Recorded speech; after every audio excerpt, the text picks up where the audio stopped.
I've always been struck by the fact that in order to get through, you just have to not quit. Remember, people aren't being deselected. They're not saying, get out of here, you're not good enough, people are deciding that for themselves. Right.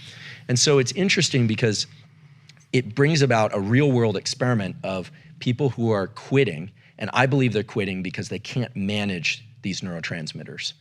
And when I say manage, I think that the people that get through, knowing some of these people quite well, had an internal process by which they could reward themselves for doing something that might have just looked trivial to everybody else, but it gave them more gas, more energy.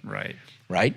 And what's interesting is the process, the kind of unconscious genius of the BUDS process is that they've picked two sensory events that are across the board challenging for everybody. One is cold water, which is great because most of the time it can't kill you, right? It's not like heat, which can kill you. It's cold water and sleep deprivation. And so the ability to do these, like what I'm calling DPOs, this duration, path, and outcome steps and procedures, is great on when you're rested.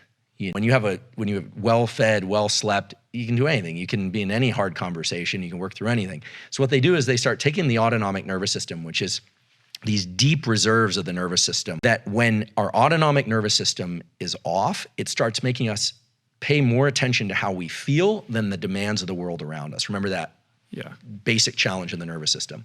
And so sleep deprivation is the best way that you can pull somebody down from their ability to analyze duration, path, and outcome and reward themselves.